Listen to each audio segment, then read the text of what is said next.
Olá pessoal, estamos aqui então de volta para falar sobre cinemetria bidimensional.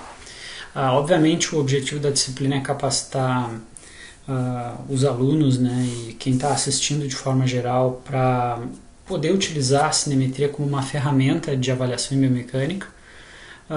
Obviamente a cinemetria, o movimento humano ele é tridimensional, né?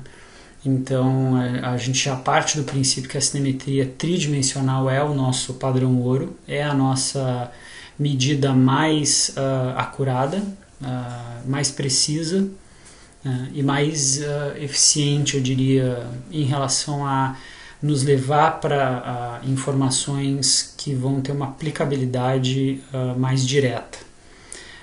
No entanto, a gente sabe que com o advento da tecnologia, a cinemetria, o uso de câmeras aumentou, o acesso a softwares gratuitos também se tornou elevado nos últimos anos, né? Os princípios da cinemetria bidimensional, né, avaliando um plano por vez, seja ele plano sagital ou plano frontal posterior, né, tem um histórico bastante elevado, já existe e um conhecimento bastante bem estabelecido e é uma aplicação prática crescente, né? Então fazendo com que e um custo, né, também tem que se adicionar um custo operacional menor do que a cinemetria tridimensional. A cinemetria tridimensional o custo vem diminuindo, mas ainda é muito acessível o uso de uma câmera, por exemplo, para realizar análise de movimento. Então, a gente acaba tendo uma necessidade de que as pessoas tenham um treinamento e tenham conhecimentos mínimos na área da cinemetria bidimensional.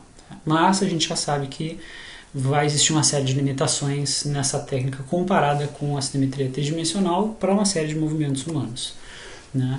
Então hoje o objetivo é dar uma breve introdução sobre questões relacionadas com o manejo de dados, com a escolha do software para rastreamento dos marcadores. Então eu vou mostrar alguns exemplos, vou falar um pouquinho de elaboração do modelo espacial, então vários aspectos que ao longo das outras aulas eu também já comentei. Vou falar um pouco de calibração das coordenadas bidimensionais e vou falar do cálculo de variáveis de interesse, lineares e angulares, né, que vão passar por algumas pequenas diferenças e que podem ser obtidas de diferentes maneiras, tá? Dependendo do interesse. Então o ponto-chave muitas vezes é definir o que quer se medir e por que quer se medir determinada variável, né? E aí depois tomar as decisões em relação a como fazê-lo, né? Então é definir o problema, né? Qual é o problema, qual é a pergunta, qual é a relevância dessa pergunta, né? E isso a gente não está pensando em pesquisa, com certeza a gente pode expandir isso para uma aplicação prática, né? Porque a gente pode ter um equipamento e pode sair avaliando o nosso cliente, lá, o nosso paciente, o nosso atleta e não saber muito bem por que está fazendo, né? Achou bonito, viu que alguém está fazendo, quer fazer igual. Então acho que o primeiro ponto é por quê, né? E essas questões elas são amadurecidas com o tempo, né?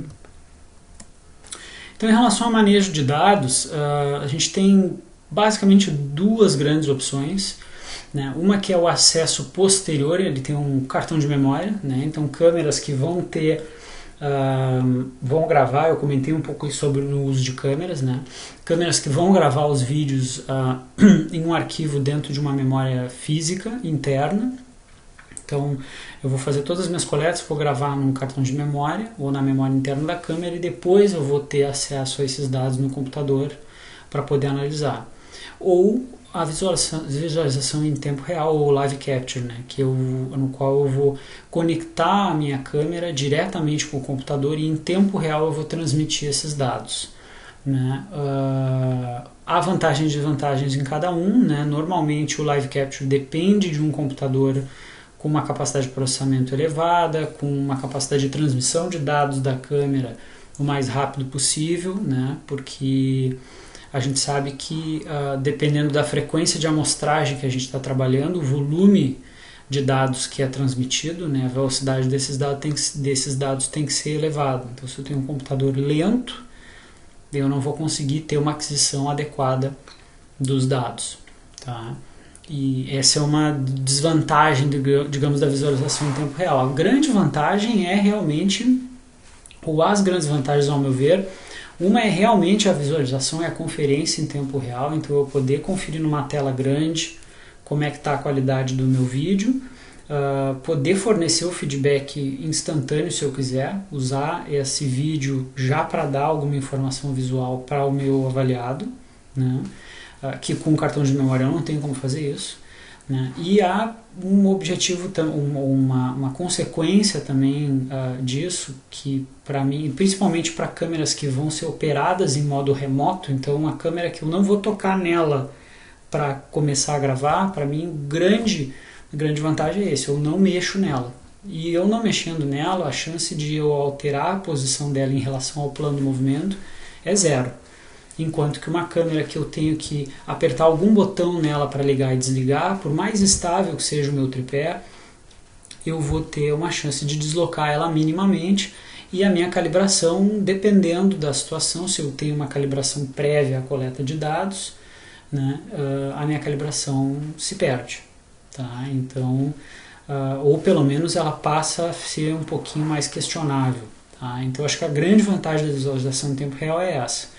Obviamente, aí nós estamos falando em câmeras muito específicas, a maior parte das câmeras comerciais de larga escala não fazem isso, e na realidade a maior parte das câmeras industriais vão fazer isso, né, que são câmeras que vão ser operadas em modo remoto, como se fosse uma câmera de segurança de prédio, né, que ela tem um fio lá que vai conectar ela, e os dados que ela estão gravando são transmitidos direto para uma central, e para a gravação ali e para visualização, né? Então, uma grande vantagem da visualização em tempo real em relação ao cartão de memória.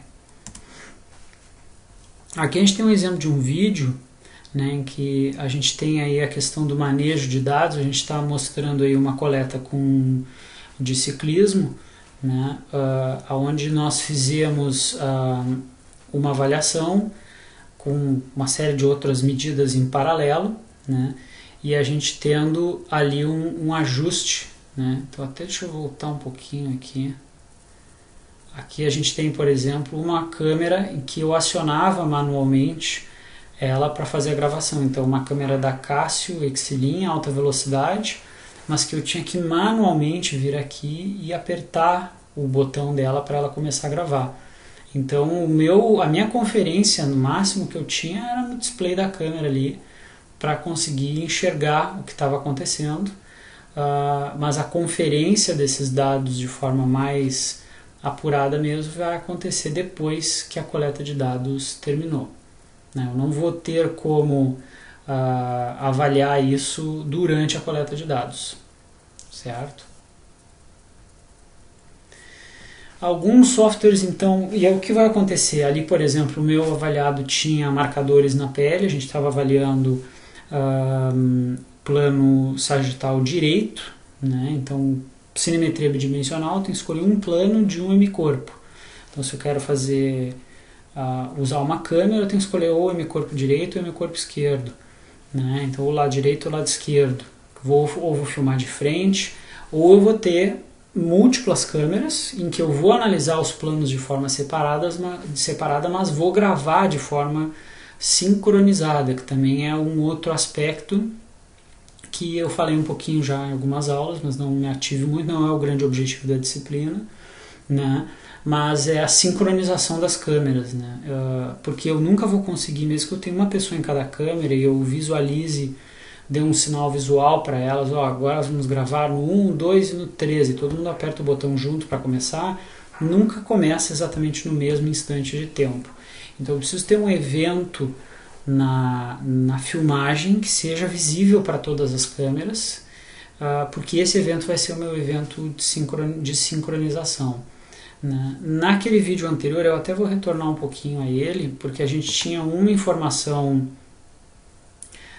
visual que disparava, que acabava disparando uma nós tínhamos uma caixinha exposta num cantinho aqui embaixo, vocês vão conseguir ver bem perto do pé aqui do rolo, né, que ela tinha uma pequena luz e essa luz era visível pela câmera. Algumas situações a gente tem essa caixinha e ela tem um fio, né? Esse fio vai ser um disparador que vai estar na mão de um dos avaliadores aqui. Esse avaliador vai disparar, vai apertar esse gatilho e o gatilho vai acender a luz que vai aparecer na filmagem. Eu muitas vezes posso ter uma caixinha que ela tem uma luz, né, que vai aparecer em várias câmeras. Nesse caso, a nossa preocupação era que ela aparecesse na câmera e que ela mandasse sinais elétricos para outros sistemas eletrônicos. Né? Mas eu posso ter uma caixinha que é um sincronizador de eventos, né, em que eu posso dar um sinal visual para as outras câmeras. Eu posso fazer outras situações também, tem outras tarefas. Né? O professor Felipe na UEL usa bastante essa questão de sincronização de câmeras quando faz a análise de rastreamento de eventos. Então eles usam lá picar uma bola, por exemplo, o momento que a bola toca o chão, daqui a pouco vai ser lá o evento de sincronismo, certo? O momento que alguém chuta uma bola, então algum evento que vai aparecer nas duas ou mais câmeras. Né? O momento que esse evento for identificado em cada câmera, dali para frente elas estão sincronizadas no tempo. Tá? Isso muitas vezes que eu não queira fazer cinemetria tridimensional, mas eu quero avaliar o meu sujeito de frente e de lado ao mesmo tempo, plano frontal e sagital simultâneo, né? E eu vou usar informações do plano sagital, por exemplo, para me dar os parâmetros temporais do movimento. Por exemplo, o sujeito na bicicleta, eu quero avaliar ele e eu quero avaliar o quanto o joelho dele aproxima ou afasta do quadro da bicicleta. Eu tenho que fazer isso pelo plano frontal. Como é que eu vou saber que fase do movimento ele está? Eu tenho que estar no plano sagital para fazer isso, né? Porque o movimento é determinado no plano sagital. Então eu tenho que, na realidade, ter duas medidas, duas câmeras, uma sagital e uma frontal sincronizadas para que eu saiba pelo plano sagital quando o joelho daqui a pouco aproxima ou afasta do quadro da bicicleta, em que momento do ciclo de movimento o meu avaliado está.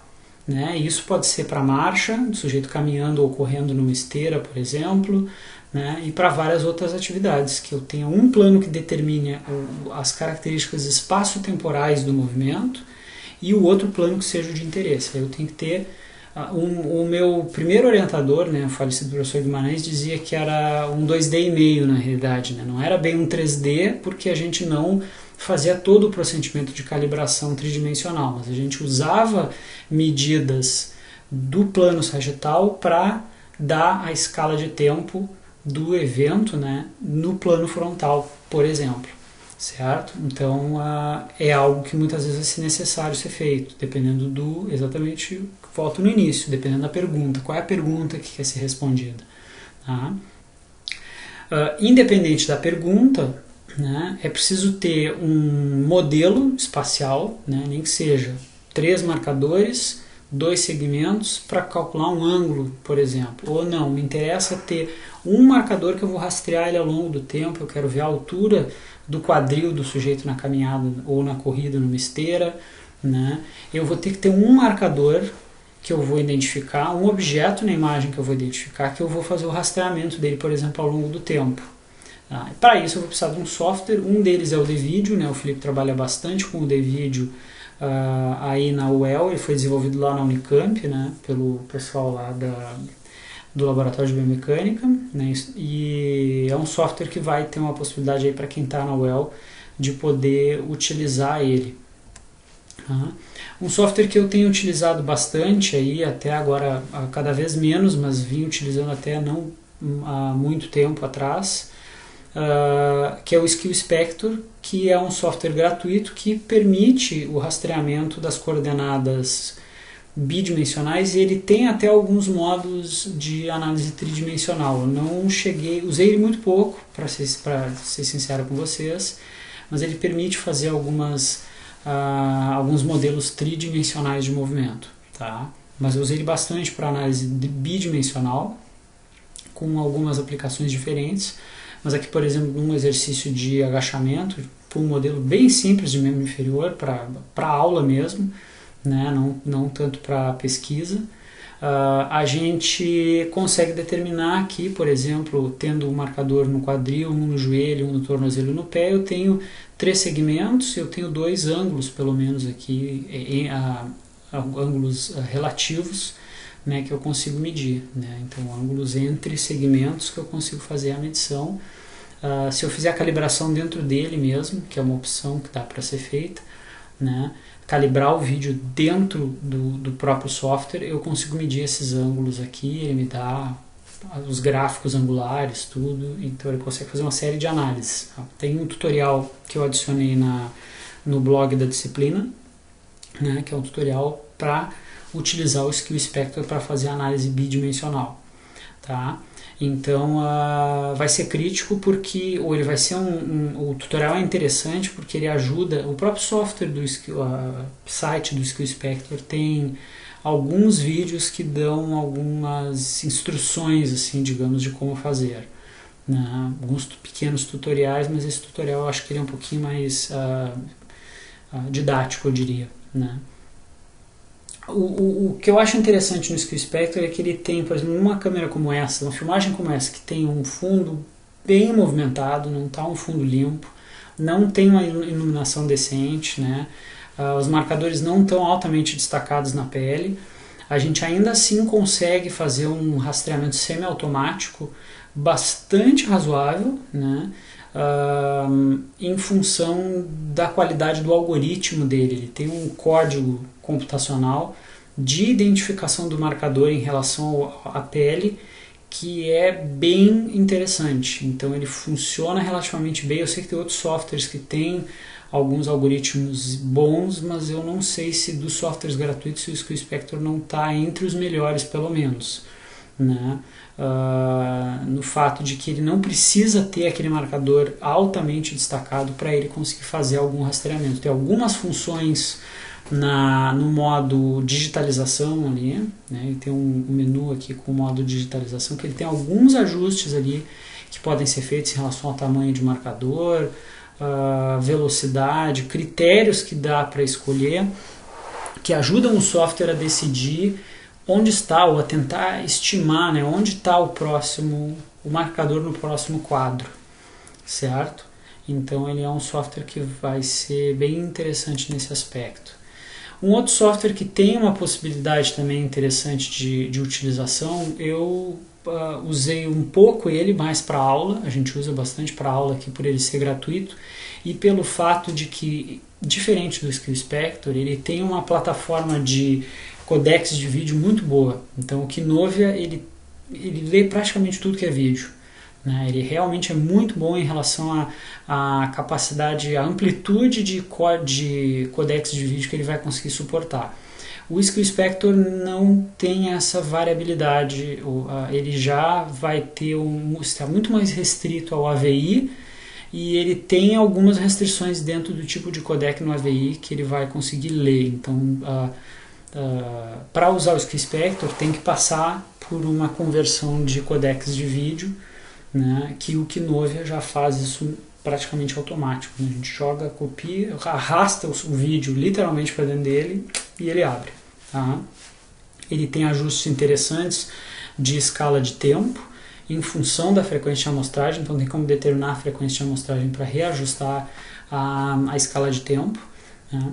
E ele tem um modo de rastreamento, né, que está aqui, né, destacado, que vai permitir com que se faça mais ou menos quadro a quadro o rastreamento dos marcadores.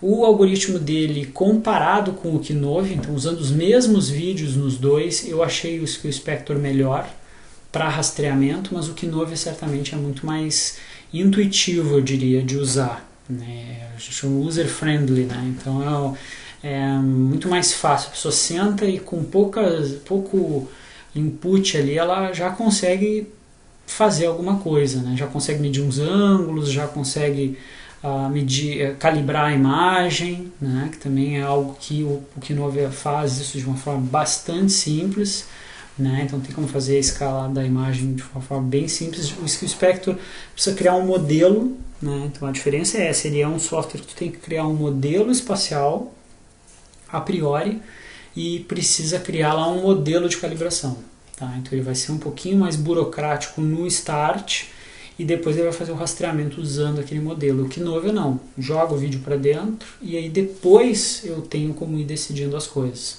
Né? Ambos vão salvar os dados em formatos parecidos, em arquivo de texto, que vai ser lido com alguma facilidade por uma planilha de Excel, por exemplo. Tá? O Tracker, né, é um software que eu usei bastante pouco, para dizer, né, ser bem sincero com vocês, tive pouca exposição a ele. Tem alguns alunos esse ano na disciplina que eu ministro aqui de biomecânica que estão usando o Tracker em função da dificuldade de usar o Skill Inspector em Mac, né, porque na dificuldade de usar o Kinovia no Mac. O Kinovia só roda em plataforma Windows e a gente tem um número de alunos aí razoável, né, eu diria quase 50% dos nossos alunos usam Mac por alguma razão. Né? E aí a restrição nos softwares gratuitos é enorme.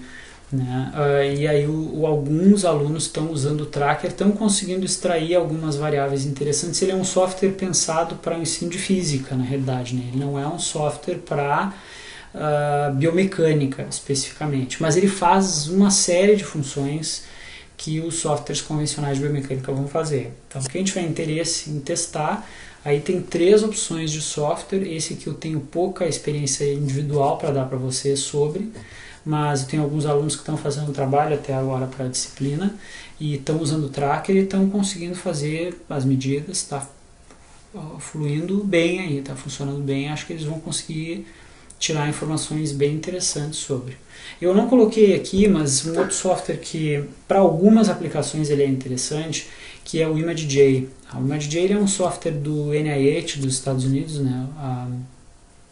O National Institute of Health, e ele foi desenvolvido pensado na análise de imagens na área biomédica, né? Principalmente a área médica clínica.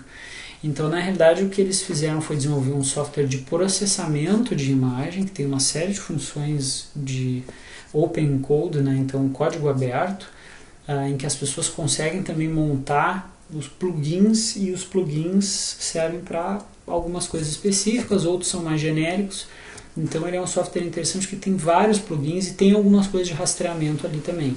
Ele é muito fácil para medir distâncias, medir coordenadas na imagem. Então se eu tenho uma foto e eu quero medir as coordenadas espaciais da foto, ele faz isso com uma facilidade muito grande. Com foto, que os softwares, a maioria vai precisar ter um vídeo, né? Ele vai conseguir importar vídeo, ele vai ter um limite de frames do vídeo que ele vai conseguir ler por vez, mas vai medir os ângulos de forma relativamente rápida e fácil, né? E a gente tem usado bastante ele para algumas medidas mais pontuais. Então, se eu quero medir um ângulo em um determinado ponto do movimento específico, eu não preciso rastrear o vídeo inteiro. Eu avanço o vídeo até aquele determinado ponto, vou lá e meço o ângulo manualmente. Tá? Uso uma função ângulo. Eu posso fazer isso no Kinovia também. Tá? Eu acho o ImageJ um pouco melhor do que o Kinovia para isso. Eu acho mais fácil de definir os centros de rotação, medir, acertar ali os pontos anatômicos certinho. Eu acho o ImageJ um pouquinho melhor, mas são parelhos os dois em relação a esse aspecto. São muito similares aí. Talvez seja uma questão de ter usado mais. Eu tive uma exposição maior ao ImageJ para outras aplicações, mas acabei também usando para esse fim. Obviamente, como eu comentei, alguns desses softwares, principalmente o Skill Inspector, se eu não me engano o DVideo também vai exigir um pouco isso, vão precisar de um modelo espacial pré-definido. Tá? Muitos softwares pagos também para análise de movimento, para biomecânica, vão exigir um modelo espacial. Né? Então vamos exigir que se defina quantos marcadores vão ser rastreados. O Skill Inspector vai pedir isso, o Kinovia não, né? Eu tenho como definir isso depois. E vão pedir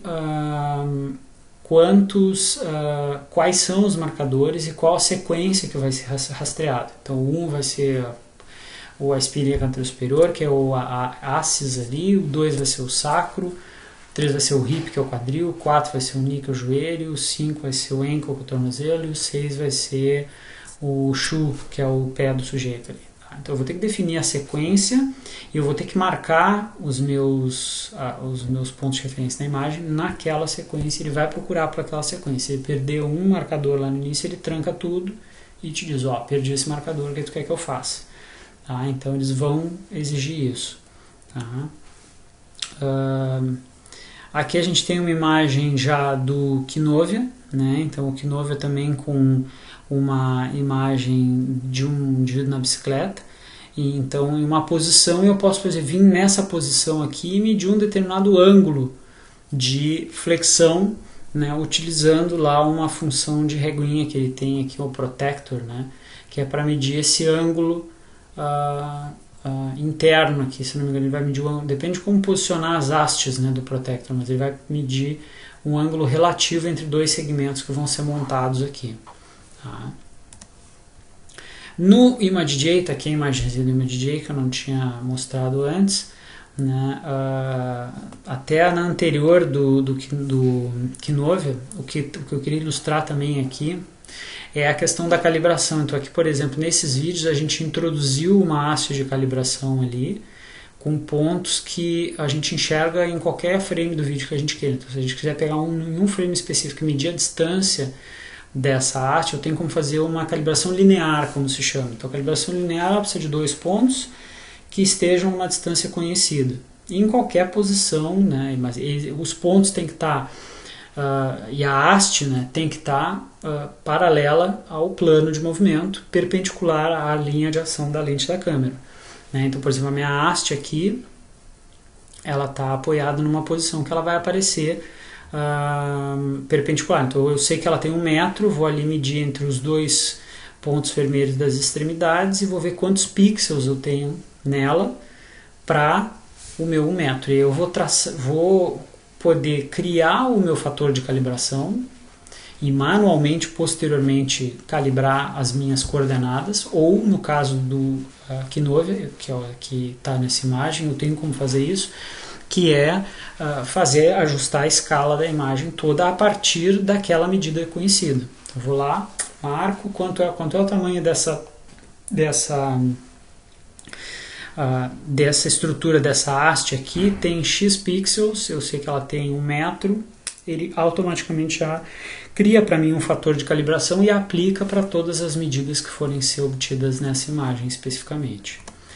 O ImageJ também vai fazer isso, ele faz isso para imagens e vai fazer isso para vídeo também. Aqui tem um vídeo de um AVI que a gente importou, então tá ali, eu tenho uma distância que está sendo medida que tem 298 pixels, né, aproximadamente, e eu sei que ela tem 1 metro, então ele me dá um fator de calibração de 298 pixels por metro, e aí ele vai fazer o que ele vai, à medida que eu ajustar a escala e der um ok aqui nessa imagem, ele vai me dar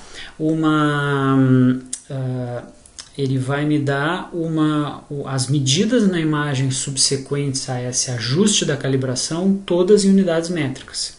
Tá? Então, se eu vier aqui depois e medir do quadril até o joelho do sujeito, ele vai me dar uma medida daí em metros, depois de eu ter feito o ajuste da escala. Tá? Ele vai fazer a calibração linear. Linear porque eu estou usando 2 pontos para traçar uma linha e uma associação linear entre os pixels e as unidades métricas. Né? O Felipe provavelmente vai falar um pouquinho para vocês depois sobre calibração tridimensional, que vai envolver o método DLT. Tá? O método DLT ele se aplica também a coordenadas bidimensionais. Tá? Para fazer um DLT bidimensional, eu precisaria ter múltiplos pontos na imagem, em distâncias conhecidas, com coordenadas espaciais conhecidas, né? No mundo real, então eu teria que ter como se fosse uma matriz que eu colocasse na imagem, que eu tenha cada um dos pontinhos numa distância conhecida, como se fosse um papel milimetrado, coloco ele na imagem, eu filmo ele um pouquinho, né? E uso aquelas coordenadas para criar as equações, utilizar as equações da transformada linear do DLT para realizar uma calibração aonde eu levo em consideração mais porções da imagem, porque aqui na realidade eu estou assumindo que toda a imagem, né, tem a mesma proporção pixels para metros. Quando a gente falou sobre câmeras, né, a gente viu que existe uma curvatura da lente em relação que faz com que a relação pixels-metros se distorça principalmente nas extremidades da imagem. Eu vou ter uma relação pixels-metros que não é linear nas extremidades da imagem.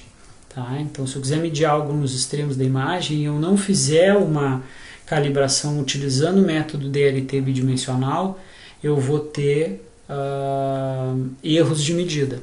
Tá? Porque eu estou assumindo uma linearidade que se aplica apenas no centro da imagem. Tá? Então, a maior parte dos softwares, com exceção do Skill Spectre, o Skill Spectre faz calibração DLT bidimensional. Tá? Os outros softwares todos vão fazer calibração linear. Tá? Então, quando forem usar, cuidado para que a medida, a régua ou a medida de calibração de vocês, né, esteja no centro da imagem e os objetos de interesse também estejam no centro da imagem, para que vocês não incorram no risco de estar medindo objetos nos extremos da imagem que vão estar sofrendo a influência de distorções da curvatura da lente da câmera. Tá? Então, quem ficou na dúvida aí do que eu estou falando, volte lá nas aulas que a gente falou um pouquinho sobre o uso de câmeras, sobre calibração, e dê uma olhadinha lá que a gente comentou algumas coisas nessa linha. Tá? Aqui eu tenho alguns exemplos para vocês. Então, por exemplo, aqui o que a gente fez foi fazer as medidas. Então, o que eu fiz na realidade, eu rastreei com o Skill Spectre, eu rastreei uma estrutura linear com 3 pontos. Tá? Então, ao invés de calibrar dentro dele, o que eu fiz é que eu rastreei por 3 vídeos. Então, cada linha aqui é um frame. Então, eu tenho em um vídeo, 3 frames daquele vídeo. Eu marquei o centro da minha bolinha naquela minha régua de calibração, certo? E eu tenho as coordenadas em pixels aqui. E o que eu estou fazendo na realidade, eu vou criar distâncias entre os 2 pontos. Então eu tenho um ponto embaixo, um no meio da minha régua e um no extremo da minha régua. Eu sei que de uma ponta a outra tem aproximadamente 1 metro, tem um pouquinho menos de 1 metro, mas tem aproximadamente 1 metro. Mas eu tenho um ponto no meio que me serve como um controle, que eu sei que ele está a 49 centímetros de uma ponta e a 49 da outra. Então eu tenho como conferir um pouco se a minha calibração está boa, no sentido em que a distância eu calibro de uma ponta a outra nos extremos, mas eu comparo com as distâncias menores, por exemplo. Né? Então eu tenho aqui as medidas, a distância do low para o mid, que é do ponto mais inferior para o intermediário, tem 208 pixels. Do mid para o high, que é do intermediário para o mais acima, eu tenho 205 pixels, certo? Então a minha média aqui entre as duas distâncias está aqui na ordem de 206. Né? E eu vou traçar a partir dessa média. Na realidade, o que eu estou fazendo aqui é usar mais de um ponto para fazer a calibração à mão. Então eu estou usando uma distância em pixels daqui para cá e uma outra distância em pixels daqui para lá, entre o ponto mais baixo e o mais alto, o do intermediário, entre o intermediário e o ponto mais alto. E essas distâncias em pixels eu estou relacionando, estou calculando uma média dessas duas. Tá? Eu posso ter várias, se eu tiver um objeto grande o suficiente, eu posso ter várias distâncias conhecidas, calcular essas relações entre pixels e distâncias em pixels e metros, calcular uma média das minhas distâncias, ou um valor de tendência central, né, dessas minhas múltiplas medidas, para o tamanho das distâncias conhecidas, né? E aí eu relaciono os dois com uma regrinha de 3 e eu tenho o meu fator de calibração. Né? Então o meu fator de calibração vai ser a relação desses dois. Tá? Então se eu pegar qualquer valor que eu tenha em pixels e eu multiplicar por esse fator de calibração, eu vou ter uma medida em metros. Tá? Então ele vai servir para isso. né, para que eu use ele para converter as minhas medidas em pixels para metros.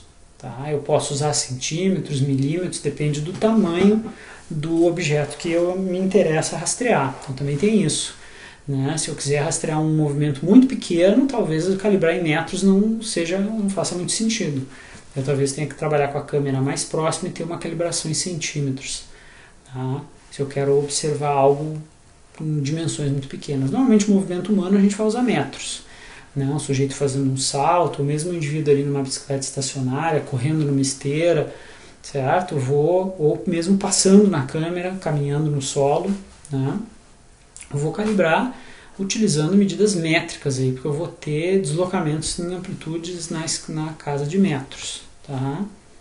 Então, o que eu estou fazendo? Eu estou fazendo calibração linear, bidimensional à mão. Tá? Eu estou fazendo o que o software, até na realidade um pouquinho mais cuidadoso do que o software faz. O software vai pegar 2 pontos, vai traçar a distância em pixels entre os 2 pontos e vai estabelecer uma relação entre aquela única distância e a medida que eu dou para ele na entrada, dizendo, essa distância de 206 pixels aqui, ela tem X metros, 1 metro, por exemplo. Pum, e aí ele traça uma relação de uma coisa com a outra.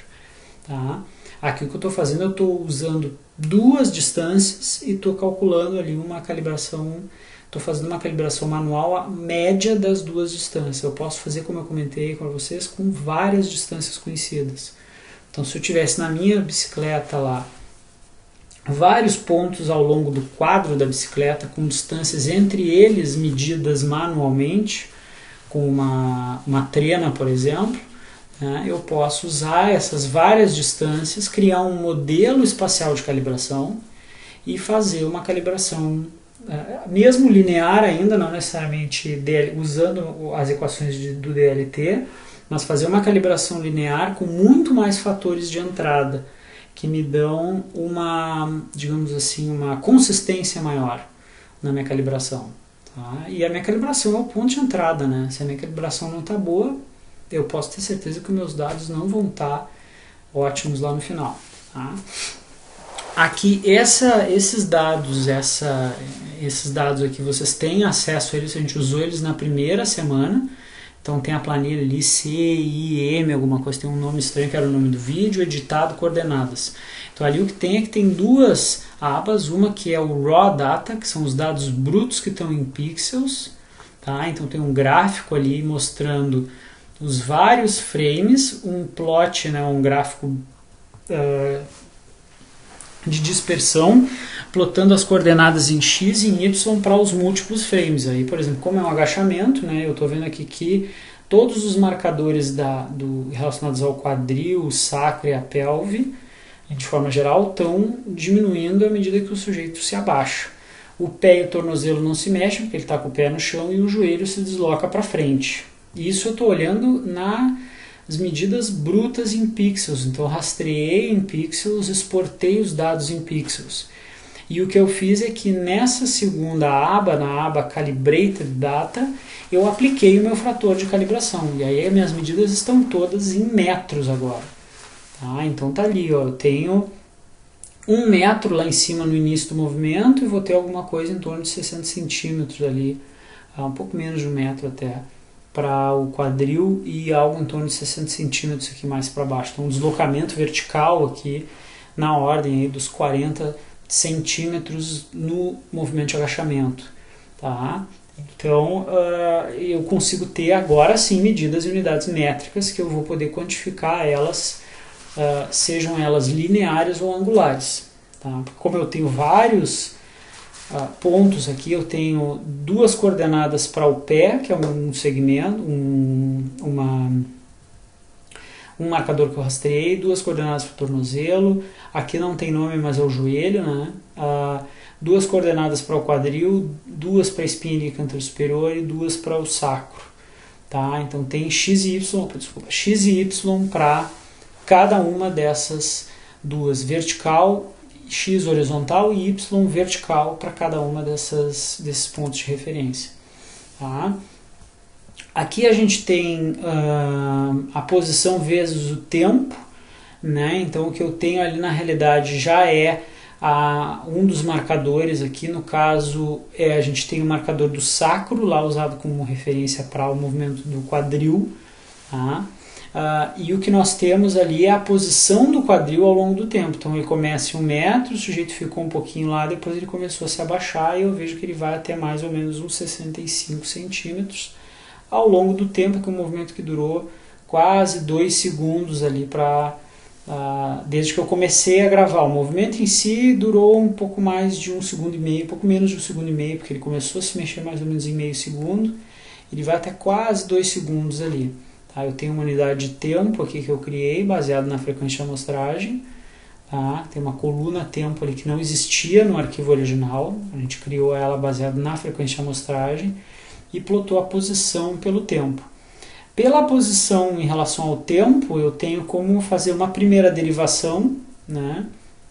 Então, calcular a diferença na posição ao longo do tempo, né? Então, usar a primeira derivada da posição em relação ao tempo para calcular o quão rápido esse gráfico está mudando no tempo, que é a velocidade linear, né? Então, o que eu tenho aqui na realidade, essa posição aqui ela é a posição vertical, né? Tá lá o sacro no Y, então é o deslocamento vertical do sacro, então eu tenho a velocidade linear vertical do sacro, que está aqui oscilando em alguma coisa aqui em torno de pouco menos de 1 até um pouco mais de menos 1 metro por segundo,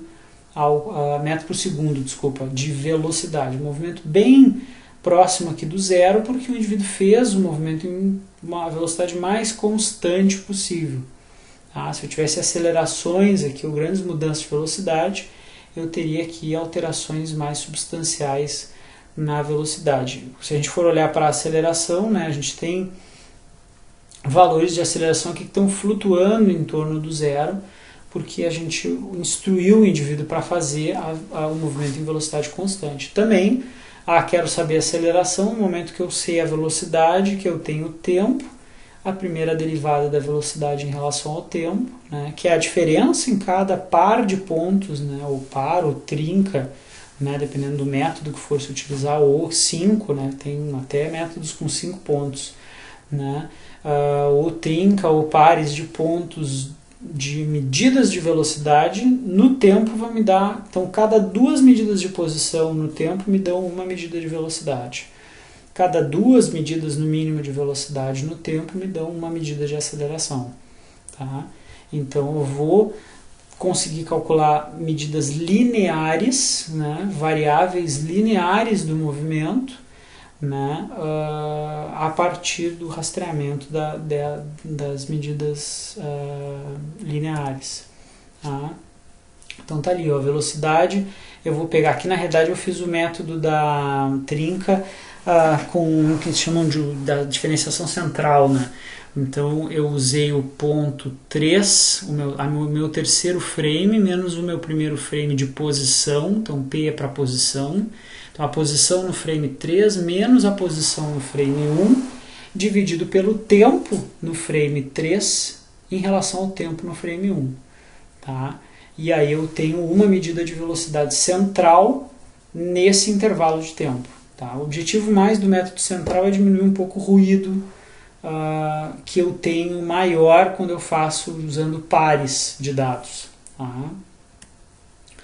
Para aceleração, o que eu faço está ali, ó, a velocidade no frame 3 menos a velocidade no frame 1, nesse caso aqui a velocidade no frame 1 é 0, né, porque o sujeito estava parado, e tempo no frame 3, tempo no frame 1. Então calculo aqui a aceleração. Então faço a primeira derivada para a velocidade e a segunda derivada para a aceleração.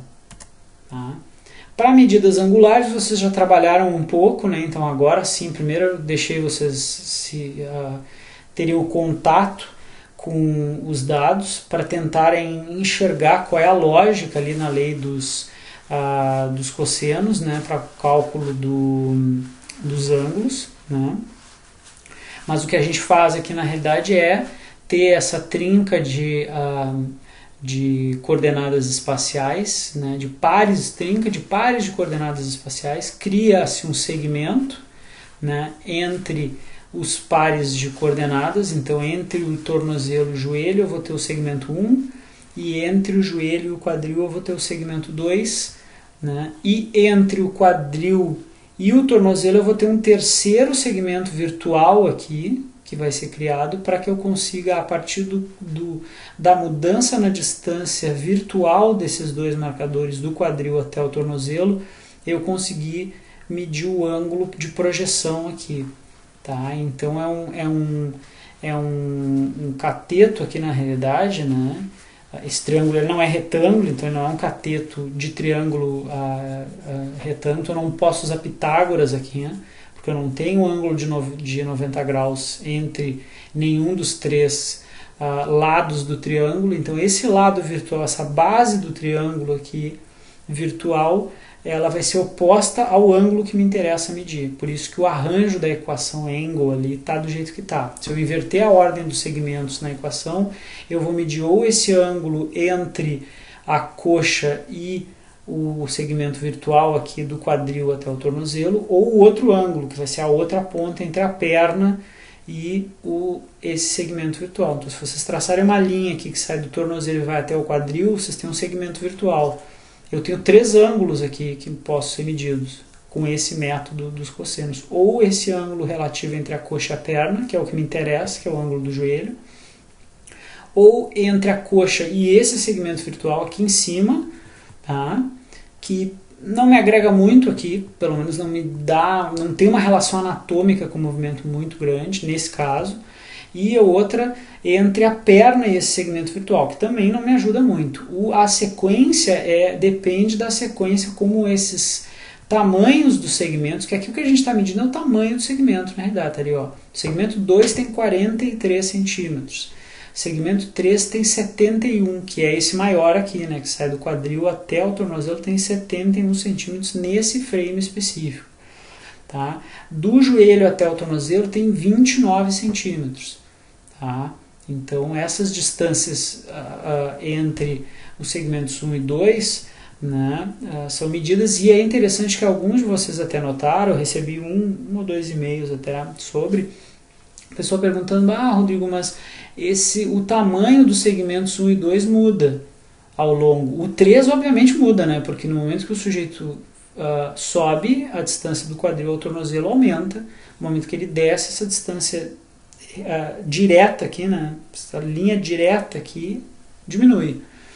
Mas a distância do quadril para o joelho não deveria mudar. E do joelho para o tornozelo também não deveria mudar.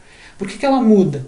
Algumas possibilidades. Uma, a gente tem pequenos erros na identificação dos marcadores. Então, se está mudando é porque em algum momento eu não cliquei no mesmo lugar aqui, tá? Então erramos no rastreamento, e esse é um problema da cinemetria tridimensional, tá? Também é um problema na cinemetria, bidimensional, mas também é um problema na cinemetria tridimensional, tá? Tem alguns métodos que visam corrigir isso, mas a maioria das abordagens não leva isso em consideração, tá? Não existe uma correção em tempo real para o tamanho dos segmentos. Tá? E o segmento 2 também sofre as mesmas consequências. Tá? E um dos fatores, no caso da cinemetria bidimensional, um dos fatores críticos para isso até, é as mudanças na posição do segmento em relação ao plano de movimento. Então o que quer dizer isso? Se o joelho vier mais para perto da câmera, mais para perto de vocês aqui, enxergando o vídeo, ou mais lá em direção àquela cadeira no fundo, né? Se ele sair do plano, o tamanho desse segmento vai diminuir. Se ele estiver perfeitamente paralelo ao plano sagital, perpendicular à lente da câmera, ele tem a máxima dimensão possível. Qualquer desvio para dentro ou para fora, aqui no caso do sujeito em abdução ou adução, né, ou próximo da cadeira ou próximo da imagem, em direção a vocês, vai resultar numa redução do tamanho projetado desse segmento. Tá? Então, o tamanho projetado na imagem dele diminui. E isso tem relação com os movimentos fora do plano. Tá? Então, qualquer gesto que tenha movimento fora do plano, o tamanho do segmento vai mudar. E se muda o tamanho relativo dos segmentos, muda o ângulo. Tá? Mesmo que vocês não tenham, vocês podem simular isso até se vocês quiserem. Se vocês quiserem vir aqui e aumentar algum ou diminuir algum desses ângulos aqui em alguma escala, eu quero testar quanto que dá 3 centímetros de erro no segmento 2 em relação ao ângulo do joelho. Digita lá ponto 40 em vez de ponto 43 ali, né? Troca o ponto 43 por ponto 40 e vê quanto que dá lá no ângulo. E aí vocês vão ver a dimensão do erro de dimensionamento dos segmentos em relação ao ângulo projetado, que é o ângulo projetado é esse aqui. Ele é, né, todas as forças querendo, ele é o mais perto que a gente consegue do ângulo real, mas ele é um ângulo projetado. Tá? Eu não tenho como ter 100% de certeza se o ângulo do joelho do sujeito no momento do exercício foi exatamente esse. Provavelmente não, mas a gente fez de tudo para que se aproximasse. Mas se o sujeito me moveu o joelho para dentro ou para fora por características fisiológicas, anatômicas, aí não tem o que fazer. Eu não tenho, a não ser que eu vá lá e segure, amarre a perna do sujeito numa posição que ele não fuja do plano de movimento. Mas não é isso que a gente quer que a pessoa faça o exercício da forma mais natural possível, né? E esses movimentos fora do plano vão existir. Em alguns exercícios mais, em outros menos, né? Principalmente exercícios livres, né? Como esse aqui, eu tenho só uma ponta da cadeia presa, que é o pé no chão, o quadril está livre, então eu tenho uma tendência de ter mais graus de liberdade. No caso da bicicleta, né, onde tem 2 pontas da cadeia presa, ele tem o quadril apoiado no banco, ele tem o pé apoiado no solo, então eu tenho uma restrição maior a movimentos médio-laterais. Existem, mas é maior um pouco a restrição. Né? No caso da corrida ou da marcha, eu em vários momentos vou ter, na corrida principalmente eu tenho fase de voo, né? Então eu tenho os 2 membros no ar, né? Eu tenho voo pleno, e no caso da marcha eu ainda tenho sempre pelo menos um dos membros no chão. Tá? Mas as medidas angulares vão ser obtidas dessa forma, utilizando a cinemetria bidimensional. Então aqui a gente está fazendo à mão para realmente vocês entenderem como é que se faz. O software vai fazer isso para vocês. Tá? Mas para entender realmente como é que o software faz, é interessante, não é que nem reinventar a roda, né? Mas é importante entender qual é o princípio, para saber quais são as limitações. No momento que vocês entendem, realmente, então eu tenho um problema aqui de dimensionamento que está alterando meu ângulo. Vocês já sabem o que vocês têm na mão. Tá? E isso é fundamental, né? Quando a gente pensa, principalmente para quem for fazer depois pesquisa, alguma coisa, vai ter uma câmera só, vai fazer avaliação, quer tirar conclusões da avaliação, já sabe que tem aí uma margem de erro, né? Eu tenho 1 grau de medida pré e pós-treinamento. Pode esquecer, né? 1 grau não é nada. Né? Certamente o erro de medida de tudo que é possível e imaginável é muito maior do que isso. Né? Fora a variabilidade natural do sujeito, né? Então, a consistência dos dados vão depender de muitas coisas. Esse é um fator chave quando a gente fala em cinemetria bidimensional. Na cinemetria tridimensional, esse aspecto está um pouco escondido. Existem alguns procedimentos de tentativa de correção matemática na posição dos marcadores, levando em consideração alguns restritores, né, que eles chamam de cinemática inversa. Tem uma matemática pesada por trás, tá? E a gente não vai chegar a cobrir isso na disciplina a princípio. Tá? Não está planejado, mas é uma tentativa de corrigir um pouco essas distorções na posição dos marcadores em função de erros no rastreamento e até mesmo em função de oscilações do tecidos moles, porque muitas vezes na cinemetria tridimensional, eu falei um pouquinho isso em algumas aulas anteriores, né? O rastreamento ele é do segmento, ele não é tanto do eixo de rotação articular como está acontecendo aqui, né? Aqui a gente está rastreando o ponto mais próximo possível lá do eixo do quadril. Né? E no 3D, muitas vezes esse ponto vai ser mais um ponto de dimensionamento e eu vou ter pontos no segmento coxa que vão ser rastreados de fato. Tá? O meu modelo vai dimensionar o segmento a partir do que ele mede estático e vai estimar quanto é que tem aquele segmento ao longo do tempo. Tá? Ali está o nosso segmento 3, então para quem não tinha ainda conseguido visualizar, está ali, ó, o segmento 3 do nosso triângulo é aquele ali. Então o ângulo que eu estou medindo nessa sequência da equação lá é esse ângulo de dentro aqui. Posso medir os outros ângulos uma vez que eu troque a sequência. Vocês têm que ir lá e olhar na lei dos cossenos, né, qual é a sequência que vocês precisam ter para trocar esse ângulo. Tá? Então tá lá, ó, na lei dos cossenos está lá, vai ser o segmento 2 ao quadrado mais o 1 ao quadrado menos o 3 ao quadrado sobre 2 vezes o 2 vezes o 1. E aí aqui eu, na realidade, eu estou convertendo de radianos porque a função arcosseno, né, no Excel, os dados devem ser, ela vai calcular os valores em radianos, então eu estou convertendo para graus, tá? Então se eu trocar essa sequência aqui, eu mudo o ângulo de saída, tá? Em vez dele me dar esse ângulo entre os segmentos 1 e 2, ele pode me dar entre o 2 e o 3 ou entre o 1 e o 3, tá? Então vocês têm que dar uma olhada daí na matemática da coisa para ver o que vocês querem medir, tá? Normalmente, para o que a gente vai fazer, por exemplo, se eu quisesse medir um ângulo de quadril aqui, né,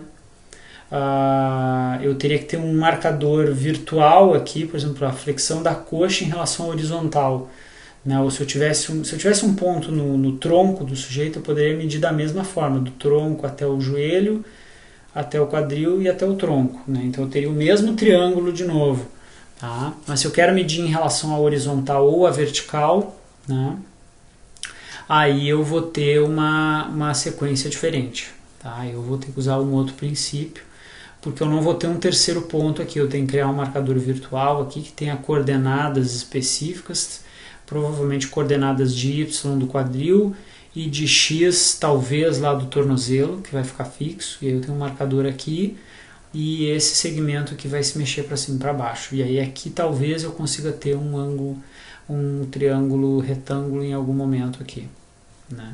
Mas tem que, talvez sim, talvez não, né? Então tem que dar uma olhada. A princípio até na realidade pelo joelho que seria melhor, né? Usar o X do joelho e usar o Y do quadril, criar uma coordenada aqui em cima, né? E aí eu tenho um triângulo retângulo aqui, eu posso usar Pitágoras. Aí eu resolvo o quadril em relação a, que vai ser o meu ângulo absoluto, né? Para um ângulo absoluto, eu vou poder talvez usar Pitágoras. Para ângulos relativos, eu muito provavelmente tenho que ir para o arcosseno, tá? Usando a lei dos cossenos. Tá? Então, pessoal, a proposta hoje era dar uma introdução a essa parte da cinemetria bidimensional, tá? Na realidade, chegando aí a um pouquinho da matemática passando pela calibração dos ângulos das medidas lineares, né? Posição, velocidade e aceleração. Ali a gente trabalhou com um eixo só, que era o eixo vertical. Eu poderia calcular todas aquelas variáveis para o eixo horizontal e calcular as resultantes, né, que daí eu usaria a resultante das duas coordenadas para poder, se tiver um indivíduo arremessando um objeto, por exemplo, né, e eu quiser rastrear aquele objeto, eu conseguir ter essa medida para um componente resultante, né, do vetor. Tá? A gente falou um pouquinho em elaboração de modelos, diferenças entre software, necessidade de modelo em um software em relação ao outro, comentei algumas coisas de facilidades, né, de um software em relação ao outro, calibração das coordenadas 2D, então a gente foi lá matematicamente como é que calibra uma coordenada bidimensional, né, utilizando uma calibração linear, tá? Não cheguei a entrar na matemática do DLT, tá? Mas também é algo que é possível ser feito, um DLT bidimensional, tá? Como eu comentei, tem que ter uma matriz e tem que ter os valores de entrada da matriz no sistema espacial global, e eu informo isso para o software, calibro a minha câmera em relação a isso. Tá? Tem alguns artigos que mostram bastante bem como fazer isso. Tá? Tem cálculos Falamos um pouco sobre o cálculo de variáveis lineares, como eu já tinha comentado, e variáveis angulares. Mostrei um pouquinho mais aprofundada a parte dos ângulos relativos, mas comentei ali qual seria a alternativa provável para ângulos absolutos entre um segmento e um dos eixos de coordenada do sistema global. Tá? Então são duas alternativas que matematicamente vocês podem fazer e podem usar a planilha de Excel aí que a gente disponibilizou, ela é para vocês. Tá? Usem a planilha, joguem as coordenadas de vocês ali dentro, usem as equações que estão ali dentro, né? Modifiquem, é para vocês, tá? Para que vocês possam adaptar para os problemas que vocês forem fazer, no caso até mesmo dos projetos, né, de experimento, no final eu quero fazer com cinemetria 2D. Pode usar e calcula, tem todas as ferramentas ali já para poder calcular alguns ângulos bidimensionais, algumas variáveis lineares também, tem ali algumas coisas. Tá? Então vocês vão poder utilizar um pouco dos recursos dessa aula nesse sentido. Certo, pessoal? Então fico aí à disposição caso exista qualquer dúvida, tá? Ou existam questões, e nos vemos na próxima aula então.